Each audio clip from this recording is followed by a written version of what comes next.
Hey everyone, welcome to Admission Rush. I'm Abhilasha Varman, and in this video, we'll be understanding the process of shortlisting MBA schools based on your goals from the umpteen number of options that are available globally.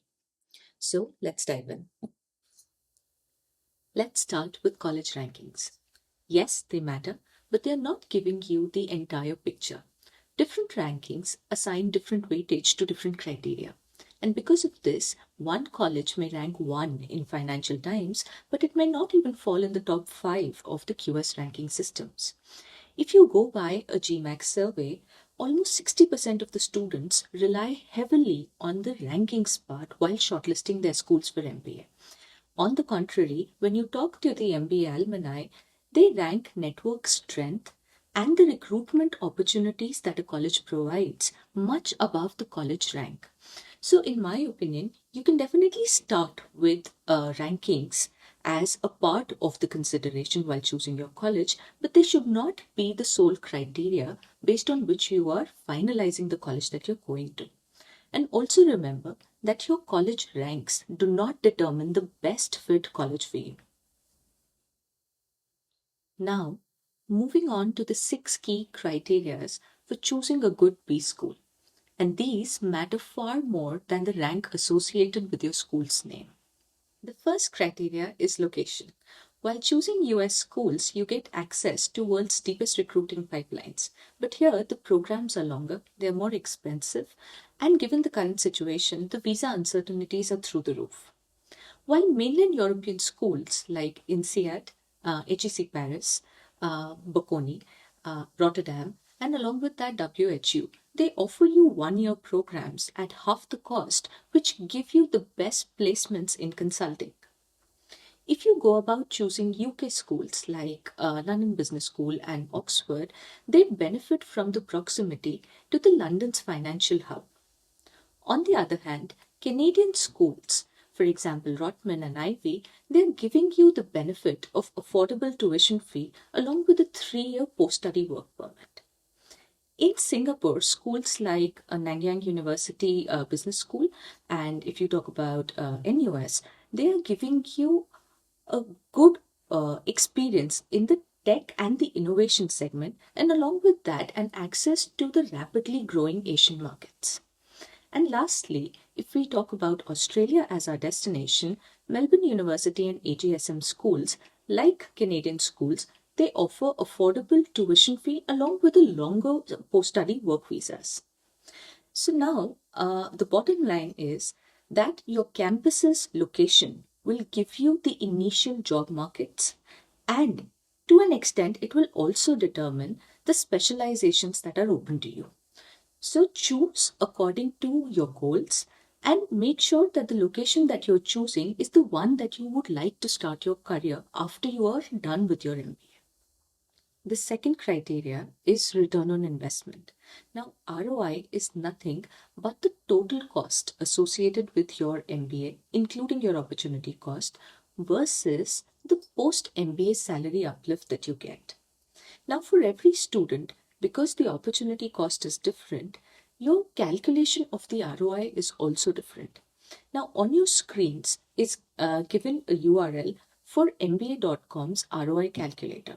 So I would recommend all the students who are applying for an MBA to actually go on this link and calculate your return on investment.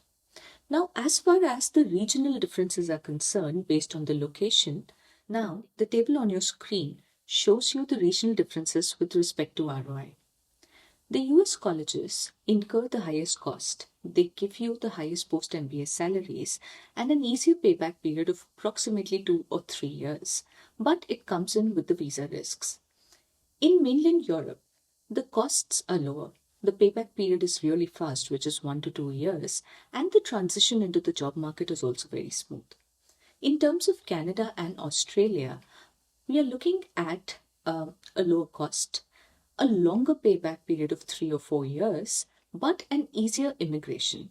On the other hand, Singapore offers you a good balance of all the factors. Now, if we talk about ROI, it is not just your tuition fee, it is the ability of your new job to pay back for the investment that you made in your MBA, and also It shows how stable your job can be in that country. So keep in mind all these factors while you are calculating your return on investment. Now, the third criteria is specializations. So while you're shortlisting your MBA programs, you need to look at the specializations that the particular college is renowned for. For example, Wharton rules the world of finance. On the other hand, INSEAD and LBS, they dominate the world of consulting. Kellogg is good for marketing. And lastly, MIT Sloan and NUS, they are the leaders in technology and innovation. Now, if you take into account specialization, it is not just deciding the shape of your classes. It will shape your job prospects and the kind of industries that open up for you. Moving on to the fourth criteria, the alumni network. While you are making a shortlist of your MBA schools, pay close attention to the alumni details. This network fuels your classroom discussions, the seminars, the partnership the college has, the venture capital funds which are there on campus, the global outreach of your program and your school, and along with that, your job prospects. Just to give you an instance, Harvard has a living alumni network of 85,000 individuals. On the other hand, INSEAD and LBS have a global outreach to 170 countries. That means their alumni are actually situated in 170 countries. So consider alumni network as your lifelong career insurance because most of your job opportunities will come from people and not just job portals. So pay close attention to this network and give a decent weightage to it while you are shortlisting your schools. The second last criteria is recruiters. Recruiters are the companies that will actually hire the MBA graduates. Now, if you look at the top schools, you'll see big names like McKinsey, BCG, Bain, Amazon, and Google show up at their campuses regularly. While shortlisting your schools, you need to pay close attention to the industry partnerships of the school, the number and the quality. Now, this will tell you how the world is valuing your MBA brand and what kind of opportunities are available to you realistically right after you complete your MBA. For instance, if a college gets top recruiters year on year, it's a proof that this particular school is delivering graduates that the company wants to hire. And this should be a key factor while shortlisting your schools and deciding where to apply. Now, finally, coming to the last criteria, it is Triple Crown accreditation. This means that the B school is accredited by AACSB, which is a US accrediting body, AMBA, which is a UK accrediting body, and EQUIS, which is an accrediting body of the European Union. Now, if you talk about Triple Crown accreditation, it's a rare thing to have for a B school. Only 1% of the schools globally have this. Now, this signals a quality education, an updated curriculum, excellent international mobility, and it also signals that the B school has a robust alumni network. So you can, all in all, consider it as a global quality sale for an MBA. To sum up the most important points of segment 2, you have a table on your screens. Drop us your queries in the comments and we'll be happy to answer. Now, hopping on to segment 3, which is understanding the class profiles. So before you apply to an MBA school, look at who gets in. Here, look at the average GMAT score of the college. Majorly, focus on the median scores of the college. For instance, Stanford has a median score of 738.